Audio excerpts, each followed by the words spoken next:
Halo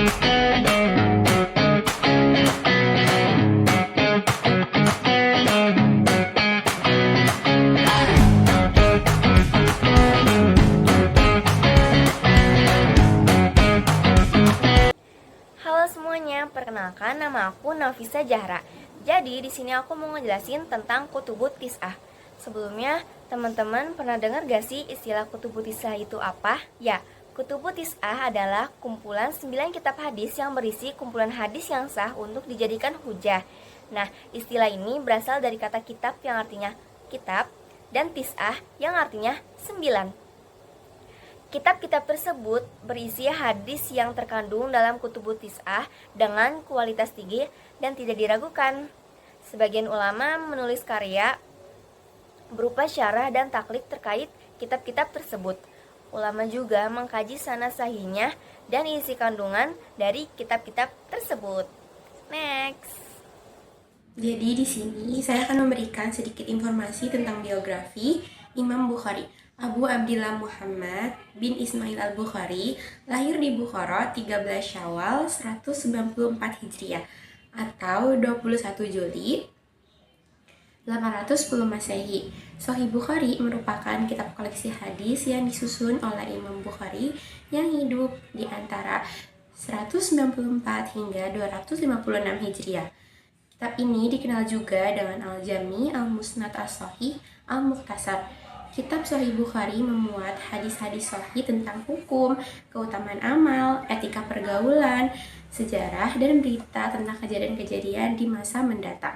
Dalam kumpulan kitab hadisnya, Sahih Bukhari memuat 9.082 hadis dari 100.000 hadis yang ia hafal dan 600.000 hadis yang beredar di kalangan masyarakat. Al-Jami atau biasa dikenal dengan Sahih Muslim merupakan kitab koleksi hadis yang disusun oleh Muslim bin Al-Hajjaj yang hidup di antara 202 hingga 261 Hijriah. Ia merupakan murid dari Imam Bukhari. Koleksi hadis ini di kalangan Muslim Sunni menjadi koleksi terbaik kedua setelah Sahih Bukhari. Dari sekitar 300.000 hadis yang telah ia kumpulkan, hanya sekitar 4.000 hadis yang telah diteliti selama hidupnya dan dapat diterima keasliannya. Di sini aku akan menjelaskan tentang kitab Sunan Abu Dawud dan kitab Sunan Ad-Darimi. Jadi yang pertama itu, Sunan Abu Dawud adalah kitab hadis karya Imam Abu Dawud yang berisi hadis-hadis hukum Islam dan termasuk salah satu dari 6 kitab hadis utama dalam Islam Sunni. Kitab ini berisi sekitar 4.800 hadis yang sebagian besar berkaitan dengan hukum Islam fikih. Yang kedua, ada metode. Abu Dawud memilih hadis-hadis yang berkaitan dengan hukum fikih dan menilai tingkat kekuatannya. Ia mencantumkan hadis sahih, hasan, dan sebagian yang doif dengan penjelasan. Dan ada sistematika, yaitu disusun berdasarkan bab-bab fikih seperti toharoh atau bersuci, sholat, zakat, puasa, hingga hudud dan jihad, mengikuti urutan fikih yang umum di kalangan ulama. Yang ketiga, ada kelebihan dan kekurangan. Kelebihannya yaitu koleksi hadis hukum fikih yang sangat lengkap dan sistematis, diakui sebagai salah satu dari kutub al-sittah atau 6 kitab hadis utama. Banyak hadis sahih dan hasan yang menjadi rujukan ulama. Dan ada kekurangan, yaitu memuat beberapa hadis lemah tanpa penjelasan lengkap.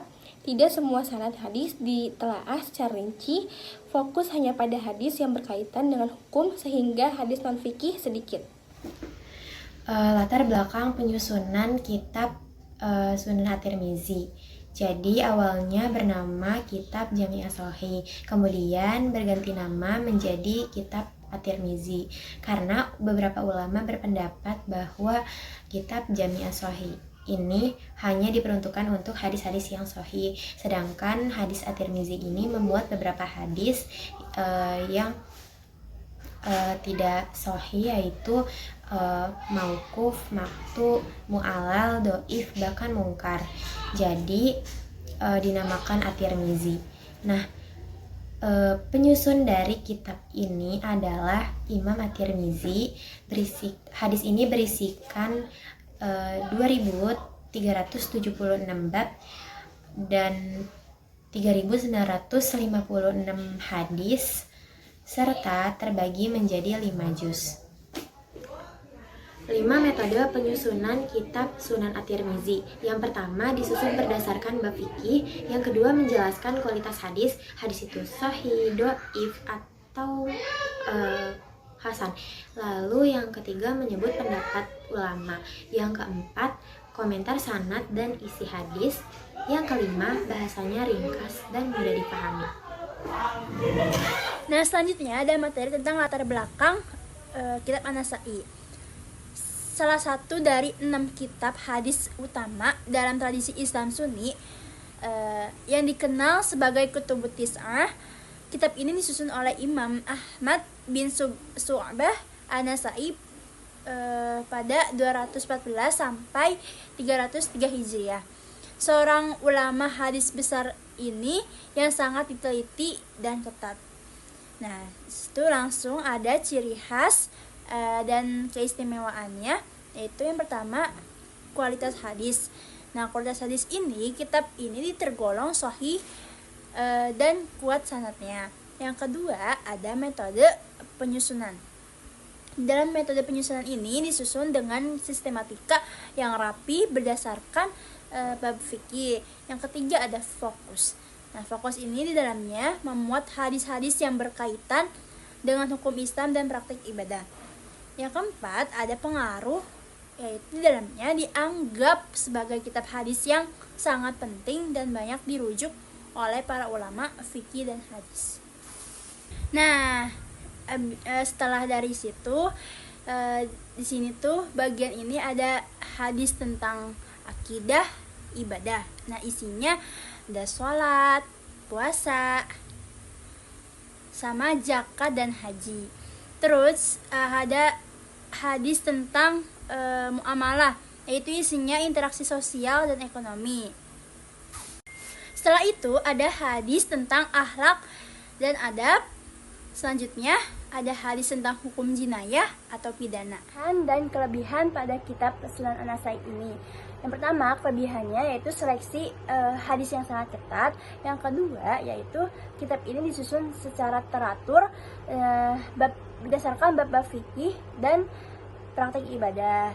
Terus selanjutnya yaitu ada kelemahannya. Yang pertama, tidak sebanyak kitab Sahih Bukhari dan Muslim. Terus yang kedua, beliau ini cenderung banyak mengambil pendapat pada Imam Syafi'i. Lanjut setelahnya yaitu ada kitab Sunan Ibnu Majah. Salah satu dari kitab yang disusun oleh Ibnu Majah ini pada 273 Hijriah sampai 887 Masehi dan berisi hadis-hadis Nabi Muhammad SAW sekitar mencakup tentang ibadah, muamalah, akhlak dan akhir zaman. Penyusun kitab ini yaitu Abu Abdillah Muhammad bin Yazid Ibnu Majah. Jumlah hadis ini sekitar 4.000 hadis terbagi 32 kitab, 1.500 bab.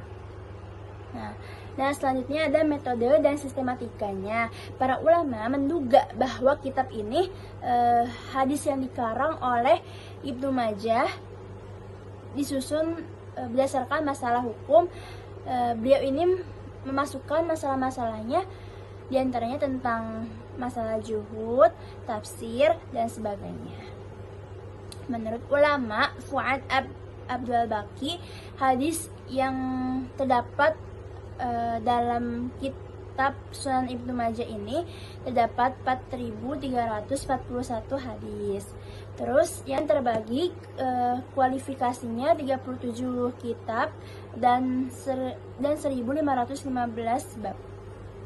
Nah, selanjutnya yaitu ada kelebihan dan kekurangan pada kitab Sunan Ibnu Majah.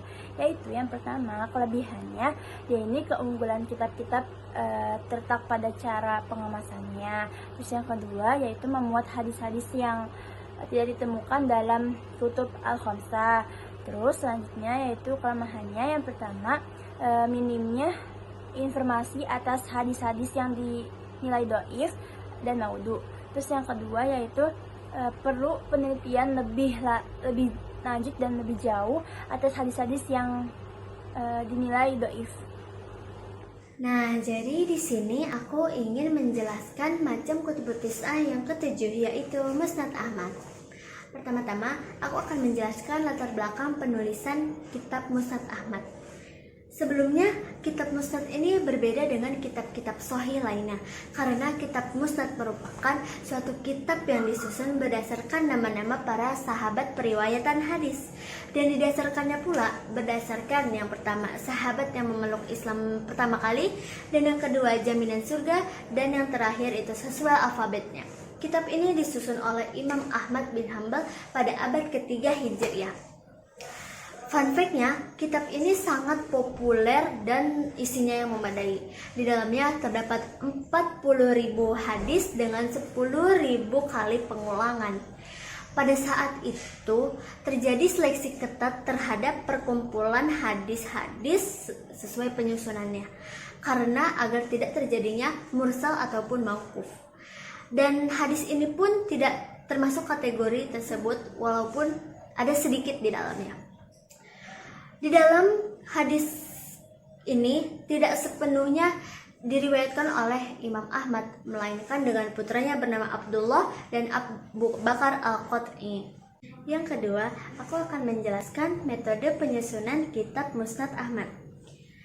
Metode penyusunan kitab Musnad Ahmad ini jelas berbeda dengan metode penyusunan kitab-kitab lainnya. Metode-metode itu diantaranya adalah yang pertama, ia lebih mendahulukan hadis dari orang yang siqah dan dhabit. Yang kedua, Imam Ahmad bin Hanbal hanya menerima hadis sahih dan menolak hadis mursal. Yang ketiga, menetapkan kesahihan matan hadis dengan cara membandingkannya dengan hadis yang sudah ditetapkan kesahihannya. Jika bertentangan, ia menolak. Dan yang ketiga, aku akan sebutkan kelemahan dan kelebihan kitab Musnad Ahmad. Kelebihannya adalah jika ia ingin mengetahui suatu sahabat, ia bisa langsung merujuk kepada sanadnya. Dan kelemahannya adalah ia akan sulit menemukan isi topik atau matan tertentu tanpa mengetahui sanad. Kitab Al-Muwatta disusun oleh Imam Malik bin Anas sebagai upaya untuk mengumpulkan dan melestarikan hadis-hadis Nabi Muhammad SAW.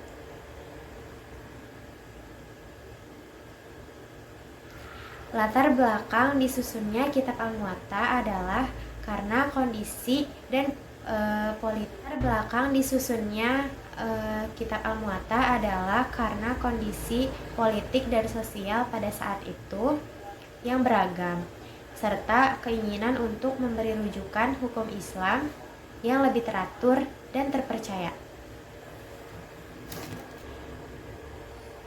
Penamaan kitab Al-Muwatta adalah karena waktu itu Imam Malik menyodorkan kitab ini kepada 70 ulama di Madinah dan mereka semua menyetujuinya, sehingga kitab ini dinamakan Al-Muwatta yang artinya disetujui. Kitab Al-Muwatta ini terdiri dari 61 bab dan 1829 hadis. Metode penyusunan kitab Al-Muwatta ini berdasarkan bab-bab fikih, bukan berdasarkan perawi hadis seperti metode yang lainnya. Sunan Ad-Darimi adalah kitab hadis karya Imam Ad-Darimi yang berisi hadis-hadis tentang akidah dan fikih, disusun secara tematik dan termasuk koleksi penting, dan berisi 3.500 hadis. Metodenya yaitu mengumpulkan hadis yang berkaitan dengan akidah fikih dan adab dengan memilih hadis yang dianggap kuat dan relevan. Sistematikanya disusun berdasarkan bab-bab tematik seperti akidah, ibadah, muamalah, dan akhlak, memudahkan pembaca mengikuti topik tertentu. Dan yang terakhir yaitu ada kelebihan dan kekurangan Sunan Ad-Darimi. Kelebihannya yaitu memuat banyak hadis penting tentang akidah dan fikih, disusun secara tematik sehingga mudah dipahami sumber hadis yang sering digunakan oleh ulama. Dan kekurangannya yaitu memuat beberapa hadis lemah tanpa penjelasan lengkap, validitas sanad tidak selalu ditelaah rinci, kurang terkenal dibandingkan kitab Kutubu Al-Sittah. Sampai pada di sebab terakhir, yaitu sikap-sikap bertanggung jawab sebagai refleksi terhadap kitab-kitab hadis mu'tabarah atau yang sedang kita pelajari ini, yaitu Kutubut Tis'ah. Sebagaimana telah dijelaskan sebelumnya bahwa kitab Kutubut Tis'ah merupakan kumpulan kitab hadis mu'tabarah, yang berarti hadis tersebut sampai hingga kepada Nabi Muhammad SAW. Dengan demikian, hadis ini memiliki tingkatan yang tinggi dan dapat dijadikan hujah. Para ulama telah meneliti selama bertahun-tahun untuk mencari, mengumpulkan, memilah, dan membukukan hadis-hadis yang berkualitas tinggi guna untuk menjaga keautentikan sumber ajaran Islam. Dan hadis tersebut pun terdokumentasi dalam kitab-kitab yang dikenal sebagai Kutubut Tis'ah. Dengan berkembangnya teknologi, hadis-hadis tersebut pun dapat kita akses melalui aplikasi baik di komputer maupun di smartphone, baik secara online maupun offline. Pencarian hadis pun lebih efisien hanya dalam memasukkan satu kata tertentu ke dalam aplikasi. Kemudahan akses ini seharusnya dapat kita manfaatkan secara bijak guna untuk mencari rujukan hadis yang dapat dijadikan hujah. Menggunakan Kutubut Tis'ah merupakan salah satu sikap bertanggung jawab dalam menjaga keaslian ajaran Nabi Muhammad SAW serta menghindari penyebaran hadis-hadis palsu atau lemah yang beredar di media sosial. Oleh karena itu, setiap aktivitas umat Islam itu harus dilandaskan atau didasari oleh Al-Quran atau hadis sahih agar tidak tertolak.